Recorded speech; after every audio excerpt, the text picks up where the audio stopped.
பெருமான் மாலை திருமாமணி திகழ மன்னார்ந்தன அருவி தீரல் மழலை மூழ அதிரும் அண்ணாமலை தொழுவார் வீணை அண்ணாமலை தொழுவார் வீணை அண்ணாமலை தொழுவார் வீணை வழுவா வண்ணம் அருமே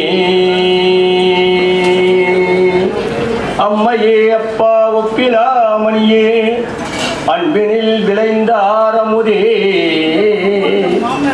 பொய்மையே பெருக்கி பொழுதினை சுருக்கும் பொழுத்தலை புலையனேன் தனக்கு செம்மையே ஆய சிவபதமளித்த செல்வமே சிவபெருமானே சிவபெருமானே இம்மையே உன்னை சிக்கென பிடித்தேன் எங்கெழுந்தருளுவது இனியே. சென்னையில் ஒரு பகுதியாக திகழக்கூடியது நம்முடைய திருவான்மியூர்.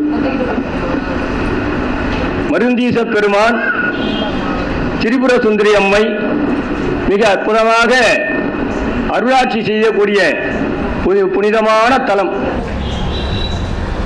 இந்த திருத்தலத்தில் மிக அற்புதமான 2 மெய்ஞானிகள், சிவஞானிகள் இங்கு திருக்கோயில் கொண்டு நம்மை எல்லாம் ஆட்கொண்டு பல அற்புதங்களை செய்து நம்மை எல்லாம் வாழ வைப்பதற்காக பல திருவிளையாடல்கள் செய்து கொண்டிருக்கிறார்கள். அந்த திருவிளையாடலை அடியேனும் ஒரு முறை கண்டிருக்கிறேன். ஆக அப்படிப்பட்ட 2 பெரும் மகான்களாக திகழக்கூடிய அடியேன் இருக்கக்கூடிய ஊர் தேவிகாபுரம். அம்மையார் பிறந்த தலத்திலிருந்து வந்திருக்கேன். நம்முடைய நண்பர்கள்லாம் வந்திருக்காங்க.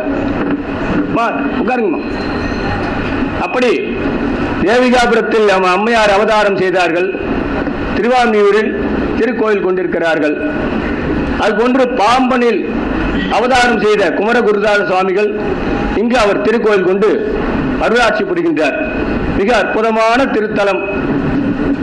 ஈர்த்தென்னை ஆட்கொண்ட எந்தை பெருமானே கூர்த்த விஞ்ஞானத்தார் குண்டுணர்வார் தம் கருத்தின்னு திருவாசகத்தில் வரும். மதிக்காத போவான் ஒரு பையன், கூட மதிக்காத போவான், சொல் பேச்சே இருக்க மாட்டான். நீ என்ன எனக்கு கேட்குது, நான் என்ன ஒன்று சொல்றதுன்னு போயின்னு இருப்பான். அந்த பிள்ளை கூட பெத்த தாய் விட மாட்டான். மதிக்கலாம் சோறு போட விட்டுற முடியுமா?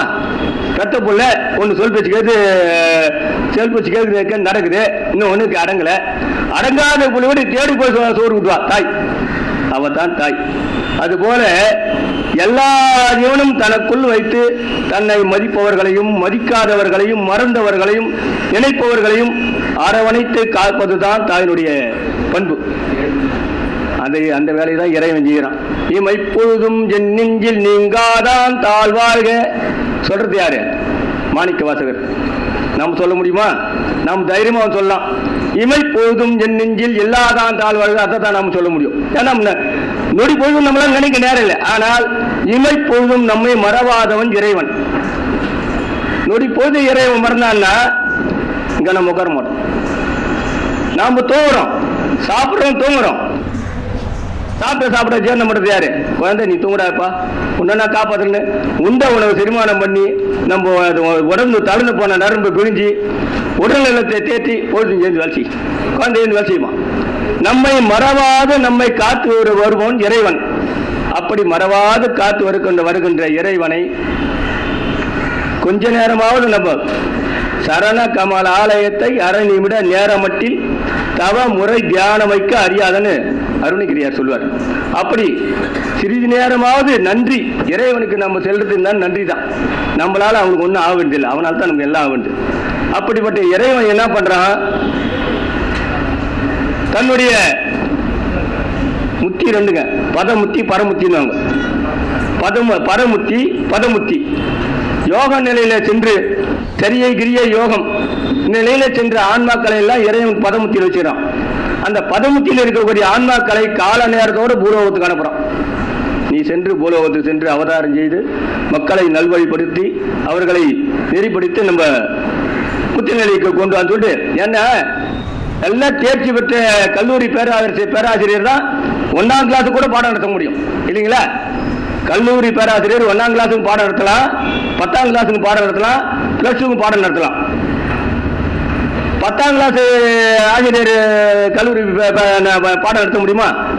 ஆகவே பக்குவம் நிறைந்த ஆன்மாக்களை பூலோகத்துக்கு அனுப்பிச்சு நம்ம எல்லாம் உயிர்ப்பதற்காக ஞானிகளாக சித்தர்களாக இந்த பூமிக்கு அனுப்புறோம்.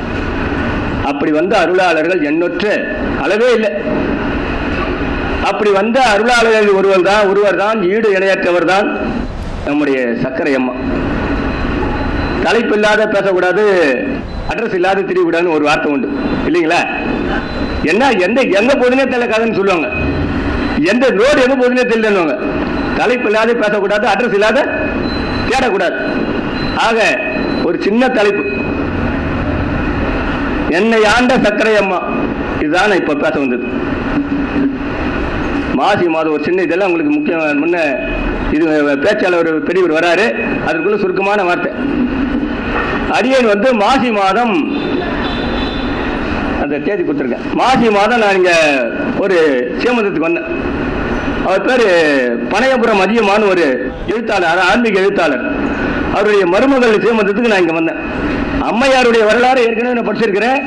அம்மையாருடைய புகைப்படம் பார்த்திருக்கேன். நான் என்ன பண்ணுறீங்களா, இது சிவானந்த மணிமாலை தேவிகாபுரத்துக்கு அடியன் எழுதியது. 253 பாக்கள் கொண்டது. இந்த நூலை உருவாக்கி வெளியிடுவதற்கு எல்லாம் வேலையும் முடிஞ்சு போச்சுங்க. எப்போ? மாசி மாதம் முடிஞ்சு போச்சு. மார்ச், ஆங்கிலத்தில் மார்ச், தமிழில் மாசி மாதம். புத்தகத்தை எல்லாம் ரெடி ஆச்சு, வெளியேற நிலைக்கு கொண்டு வந்துட்டேன். ஆனால் பிரஸில் என்ன பண்ணாருங்களா, இந்த அச்சிட்ட இது பிரஸ்காரு, ஐயா எனக்கு ஒரு மாதம் இடையில கொடுங்க, தேர்தல்லாம் வருது, நான் கொஞ்சம் பொறுத்து தான் உங்களுக்கு அச்சிட்டு கொடுக்க மாட்டாங்க, இதெல்லாம் தேதி அறிவிக்கல. ஏன் இப்படி தள்ளி போதுங்க தயங்கினேன். இந்த நூல் எல்லாம் ரெடி ஆச்சு, ஏன் இந்த நூல் தள்ளி போதுன்னு கொஞ்சம் தயங்கினேன். இதே சொன்ன எனக்கு புரியல. பிற்பாடு பார்த்தா திருவான்மையூர்லேருந்து போன் வருது. திருவான்மையூர்லேருந்து போன் வருது. திருவான்மையூருக்கு சேமந்தத்துக்கு அவசியம் வந்தாகணும். என்னுடைய மருமகள் சேமந்தத்துக்கு, ஐயா நான் தேவிகாபுரத்துக்கிறேன், எப்படி வருது? அதெல்லாம் ஒன்றும் இல்லையா, கண்டிப்பாக வந்தாகணும். நீங்கள் வந்து எனக்கு ஆசீர்வாதம் பண்ண மருமலை, நீங்கள் எந்த பதிலும் சொல்லக்கூடாது. அப்போதான் சொன்னேன், எங்கள் மண்ணில் பிறந்த மாணிக்கம் திருவான்மையூரில் கோயில் கொண்டிருக்காங்க. இதுவரையிலும் நான் தரிசனம் பண்ணல. ஆனால் உங்கள் மூலமாக எனக்கு ஒரு வாய்ப்பு கிடைக்குது, நான் கண்டிப்பாக அவரை சொல்லிட்டு வந்தேன். அப்போ இங்கே வந்த காலையில் வந்து மருந்தீஸ்வரர் தரிசனம் பண்ணிட்டு நம்ம பாமசாமி தரிசனம் பண்ணிட்டு இங்கே வந்தேன். இந்த கோயிலில் வரேங்க, நடந்த நிகழ்வு இந்த புத்தகம் கொண்டு வந்திருக்கேன். கோவில்கிட்ட வர காலையில் இந்த சைடு நான் வரேன், எதிர் சைடு ஒருத்தர் போகிறேன், சைக்கிள் இருந்து போகிறாங்க. அம்மாட்ட நான் ஐயாட்டே சொல்லியிருக்கேன், அம்மாட்ட கோயிலில் தொடர்புள்ள விஷயம் சொல்லியிருக்கேன். யார் ஒன்று எனக்கு தெரியல, நடந்த உண்மை. அம்மையார் செய்த விளையாடல். இந்த சைடு நான் வரேன், இந்த கோயில்கிட்ட வரேன், எதிர சைக்கிள் வச்சுன்னு ஒரு அந்தனர் போகிறார். போலங்க நிற்கிறேன், விபூதி ருத்ராட்சம் பூணூல் நல்லா அருமையாகிறார். என்ன பண்ணாரு, பாப்பா இப்போதான் அவரையாண்டார். எனக்கு ஒன்றும் புரியல, யாருன்னு தெரியல. ஆமாங்க இப்போதான் வரேன், அம்மாவுக்கு அபிஷேகம் ஆயிடுச்சு, போப்பா அம்மா காத்துங்கிறாங்க, உனக்காக தான் காத்துங்கிறாங்கன்னாரு. அம்மா நான் வந்தேன், ஒரு சிலர் சொல்லியிருப்பாங்க தேவிகாபுரன் வந்தார்னு, அதால இங்கே எனக்கு வான் கூப்பிட்டு ஒரு இது உண்டு, நீங்கள் யார் தெரிஞ்சா நான் கூப்பிடலாம். யாருன்னு தெரியாமலே இந்த வார்த்தை என்ன கேட்டார், வாப்பா வா வா அப்படின்னாரு.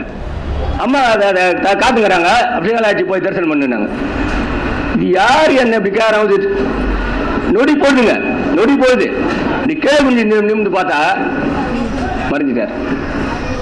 கேட்டவர் இல்லைங்க, அப்படியே மறைஞ்சார். இது நடந்த உண்மை. எங்க நம்ம கோயில் அங்கிருந்து வந்தேன், எனக்கு ஆறாத அப்படியே கள்ள பழமன்னு தண்ணி வந்துச்சு. அம்மா உன்னை தேடி நான் வந்தேன். இப்போ ஒரு சின்ன விஷயங்க, நம்ம சக்கரை அம்மாவுக்கு சக்கரை அம்மா சந்நிதி மாலை 100 பாடல் எழுதிங்கிறேன், 100 பாடல் எழுதிங்கிறேன். 50 பாடல் பூர்த்தி பண்ணி டைப் பண்ணி கொடுத்துருக்கேன். அது பூர்த்தி இருந்தால் நீ கொண்டு வந்துருப்பேன். பூர்த்தி பண்ணி அந்த நூல் வெளியிடுறது அம்மா கேட்டாங்க. அம்மா நம்ம பின்ன செய்வோம் சொன்னார். மாசி மாதம் குருபதி வெளியேற மாதிரி அது ஏற்பாடு பண்ணிக்கிறேன். அதில் இந்த வார்த்தை கொடுத்துருக்கேன், உன்னை தேடி நான் வந்தேன், என்னை தேடி வந்து ஆட்கொண்டேம்மா. அம்மா தேடி நான் வரேன், என்னை தேடி வந்து வாரா இப்போதான் வரேன்னு கேட்டேன். அது எனக்கு மெய் செலுத்து போச்சு. இங்கே வந்த அம்மாவை தரிசனம் பண்ண, அப்போ தான் எனக்கு ஒரே ஒரு அதிர்வுங்க. இந்த பாருங்க, அம்மையார் படம்.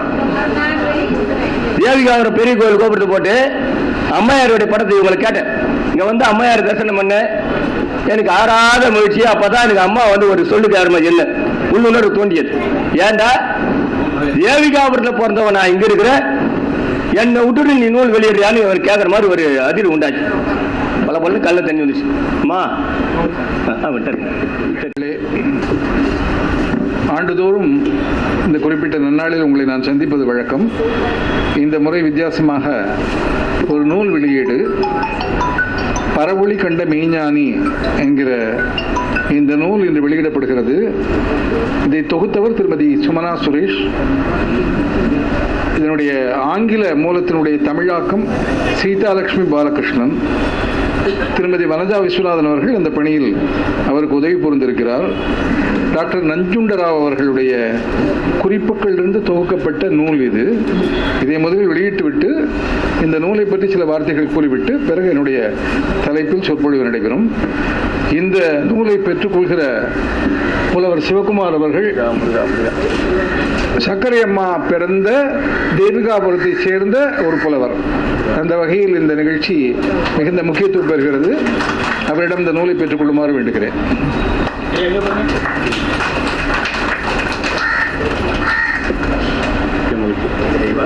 டாக்டர் சுமனா அவர்கள் அடுத்த பிரதியை பெற்றுக் கொள்ளுமாறு வேண்டுகிறேன். ஒரு பிரதி உபகாரம் செய்யுமாறு வேண்டுகிறேன்.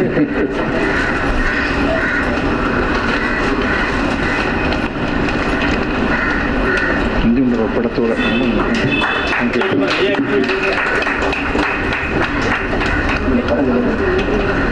6 மணி ஆச்சு. அப்போ வந்து அம்மாவுடைய வரலாற்று தொகுப்பு போட்டுருக்கேன். எழுதினது நீங்களா?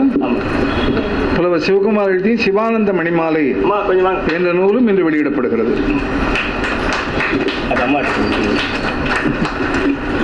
நீங்க எங்கேயே உட்காந்துடலாம். அடியாருடைய சிறு தொண்டு